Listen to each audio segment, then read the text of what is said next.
Cat, dude. Do you have a copy of? What about Once in? What about Dead End?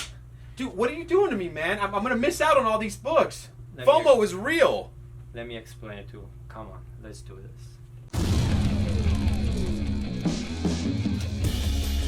Hey guys, so today we're going to be talking about FOMO and buying books that you think are going to be hot or are hot now because of speculator inflation.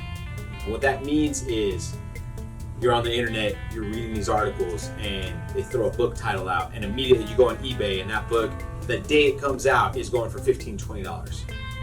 Why is it going for $15, $20? Right. You know, I don't know. I mean, look. You have two situations. You have these guys creating, you have different websites creating a artificial hype, on these books because of the movie related TV, whatever. And then you have the low print run situation too, where as a dealer, I mean, I honestly don't care what movie deal is being made, because I don't have a crystal ball to 2 months ago, right, or 2 weeks prior to the book being final cutoff. Right. So I'm gonna order a book based on what I think I can sell. I mean, honestly, right now, the way things are, and I'm speaking for myself, I'm not speaking for other stores, but I'm pretty sure everybody's cutting down, and I'm pretty sure the cut is feeling heavier on the independent side. So if you have a some indie book with a movie deal, not that the product's not good. So for example, like the guys at Vault Comics, they have a lot of cool books. Yeah. And there's a lot of cool, they're getting a lot of heat on the TV end, on the other spectrum, even Mad Cave, or, there's a couple of different companies, but at the end of the day, that's great for them because they get the movie deal, but that doesn't translate to sales in the shop. Right. I mean, the book is hot, you know what? I'm gonna pull it if I don't sell it the first day. So if I have 2-3 copies, maybe next week I can get $10, $15 and somebody will pay me $10, $15 because of the hype that was created. There's a reason why I'm bringing this up, and it's to save you guys out there money, because some of you, myself included, it's not even necessarily money, it's disappointment. And I think, because as a collector, we've always bought comics. I mean, I personally, when I started, I didn't buy comics with the idea of this shit being worth money. Right. I just love the product. I was buying 2 copies of X-Men because I love X-Men. Absolutely. So I probably have in my personal collection 2 Gambits, 2 this, 2 that, 2 that, 2 that, 2 that. But the difference, what I'm saying more than anything is, indie books are always the ones that seem to shoot up and then come right back down. And I look at it this way. We talk about it every week. Marvel is a brand. They got theme parks. They're going to be included in theme parks. Yeah. There's TV shows. There's movies. And there's just toys. It just everything. started. My son's got 2 different Spider-Man backpacks, sippy cups. I mean, you go on down the line. There's every single product connected to Marvel. Remember when I said when Marvel got bought by Disney, I said I got job security. Right now, that job security is being played in. It's put in with all the stuff they're doing, and again, the brand comes in play as an indie comic book, or even a lesser known comic, even like an Image or IDW. I mean, like, how do you compete with that brand? And the product, in my opinion, not everybody else's, but mine is so much better. It's tough. And talk about indies. I mean, Cerebus. Nobody knows, cares, but back in the day, that book was a huge indie book. One of the longest running indies until he stopped it. But that number one at one, I don't know what it's going for, but I know it was carrying some heavy heat back 10, 15, 20 years ago. It was before anything was attached to it as well. Now, does anybody care for Cerebus right now? Not really. I don't know what the market value on that book is. Only the old indie collectors remember, and nobody new cares for it. Right. I mean, also, another one is Goon. Yeah, the Goon book was huge. Wow, and and that's got picked up, right? Or is it? Or a long time ago, they talked about doing something with it, and it never materialized. I mean, I think it's finally coming in, but again, spikes and then it disappears. The other thing to look out for, first appearances. We did a whole episode about first appearances and which ones are they important, which ones are important, which ones aren't. Point is, it's that fear of missing out that people have, that FOMO, like, oh shit, I missed out on Spider-Man Edge of Spider-Verse. There's there's something else coming out next Wednesday. Right. That somebody's gonna put hype on that, and don't miss that one. We'll get to that, but that's what I'm saying. There's stuff like that because people missed out on these other characters. They're trying to jump up on. Well, nobody collects. Look, I've had in the last 2-3 weeks, I've had new customers come in, and I'm talking new customers to the product, to the brand. Even guys that fell off for 5, 10, 15 years, and they're literally, I have to talk them out of buying for hype. Right. While I'm, it's like, look, if you were a collector and you fell off 10 plus years, go back to what you used to do. Mm-hmm. Start with that. Or, like I tell everybody, just go directly to the source material, which is marvel.com, and look at the lineup of books they got coming out that month. Don't look at all these guys that hype up books, CDR, all these websites that talk about it. It's great informative stuff, but it creates that oh shit, like, what am I gonna miss? What am I gonna miss? Honestly, you're not missing anything because you're not gonna sell it. So it's just gonna accumulate in boxes. So might as well buy because you like the product. Learn to read and enjoy comics again. Don't be a Patrick. I love Patrick. I like to bust his ass, but he doesn't watch this anymore. He doesn't watch. I know. Whatever. Maybe if I give him a free toy, he will, or a gift card to Amazon for $15. Because he's broke, so But it's every week. I'm like, okay, I get calls or text, or I see people. It's like, and where'd they get the info from? Some website that's hyping it up, and it's like, half the time these indies, I don't even freaking order them. Right. And if I order them, it's straight to the pull list. So what am I gonna do? Like, my pull list gets it. The guys that pre-ordered it because they want to read it. Absolutely. Not because it's a hype book. They 2 months ago when they looked in previews, there was no activity behind this book. It just looked cool. There never is. So.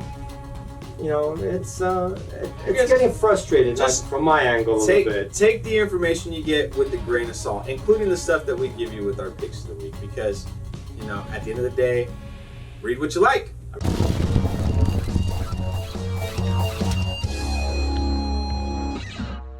Let's talk some picks of the week. Let's do Image. I haven't done Image in a while.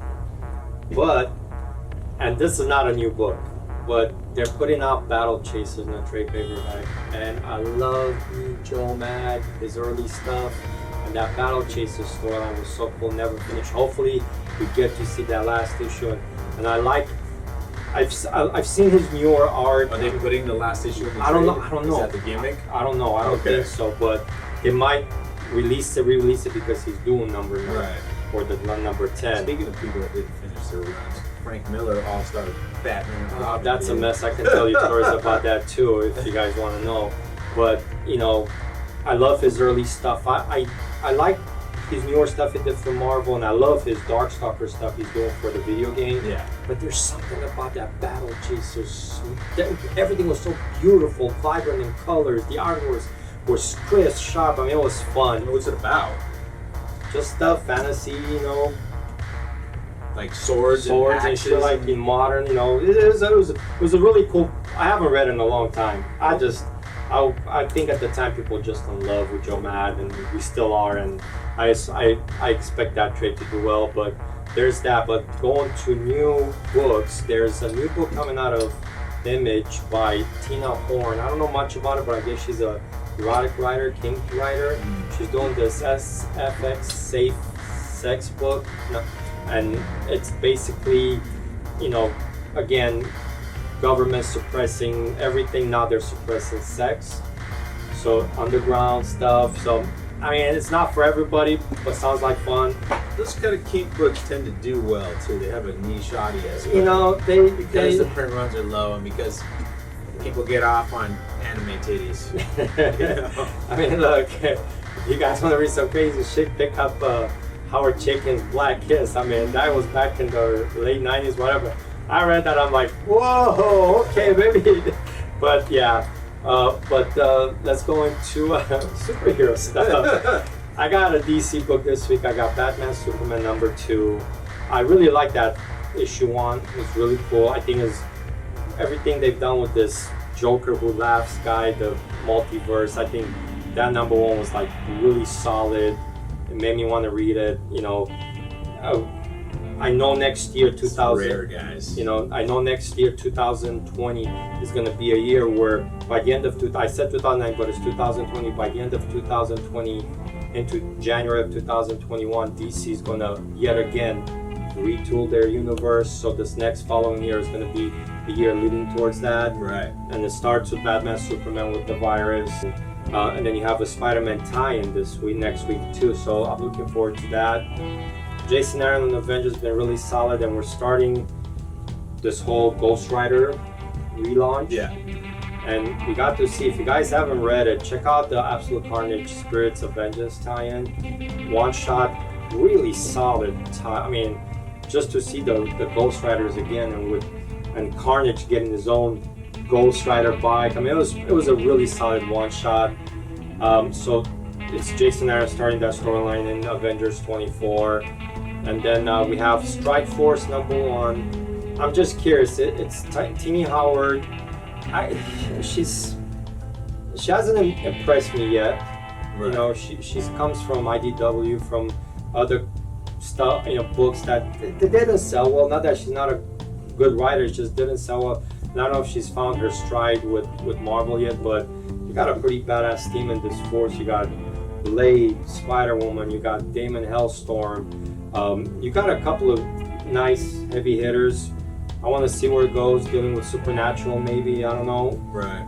And I mean, the cherry on top of the cake, Powers of 10, man. If you guys haven't read House of X, oh my god, that book was just freaking insane. So I want to see what happens in Powers, because you had Apocalypse, this issue, now Sinister. And I know Sinister, no matter what, he's always going to be out for himself. Yeah. So I want to see what wrench he throws into the machinations. Is this the last one of both? No, because that's Powers number. There's 6 and 6. 6, okay. So this is 5. More. So we had Powers 4, so yeah, we have 2 more of each. Okay. So this might be Powers 4, I think, I'm not sure. It's Powers 5. 5? Yeah. So you got 5, then House 5, Power 6, and then it ends with House 6. But I'm looking for it. I'm Variants this week, I got a few books. Ghost Spider 2, it's a Peach Momoko variant. These Momoko variants have been doing very, very well. And it's a nice, cool cover. And we talked about it earlier, but Spider-Gwen is a character that's really starting to heat up, especially because she did so, because of the movie, Edge of Spider-Verse. And she's probably going to play a key role in the second one. Right. Absolutely. You know, yeah. I know they're working on the second one. Well, we'll see. I mean, we're in the age of representation and whatever you want to call it, but she's a character that's catching on that everybody seems to like across the board. Then you got New Mutants War Children #1. It's a Simmons. I've never heard of this guy, Simmons variant, but it's a cool variant. It's sold out already. We're shooting this on Thursday. It sold out the day after the picks went up on Midtown. So that's something I always tell people. Yeah, let's see how many guys order on it. So I gotta start raising the price on these open variants, man, because cover press ain't cutting me. That one actually might be an incentive. I'm not sure. Yeah. So Strike Force #1. It's a Diodato variant, open order. Sold out as well. Awesome, dude. Yeah, he's solid. Like he is just really amazing. good stuff. That Savage Avengers. I mean, he's got to come back to it, but that is such a solid. Yeah. His artwork, man. I don't think if anybody else drew that book would work on that book. It's just phenomenal. And finally, we've got Wolverine Annual #1. It's an Acts of Evil tie-in by John Tyler Christopher JTC. I always like to see the covers that aren't the action figure covers by him, because he's really good, but we rarely see his work. He does. Outside of the action figure, he does some really cool stuff. Also sold out at online distributors, guys, so something to look out for. But that's going to do it for us. Thanks for watching. You know the drill. Smash that like button, leave comments, let us know what you think. Subscribe if you're not a subscriber. Ring the bell if you are. Follow us on social media as well if you'd like more stuff. You guys follow everybody else. Just follow. It's not that hard. Take us away, Cat. That's it. Again, just follow us. I mean, I'm not leading you astray. I really am not. I don't think we've done anything to. Right. We're not from this. You know, we're 2 guys telling you how shit is. You know, but remember, read comics. Remember, enjoy comics. If you don't enjoy them, you're wasting your money. See you guys in the comic book store.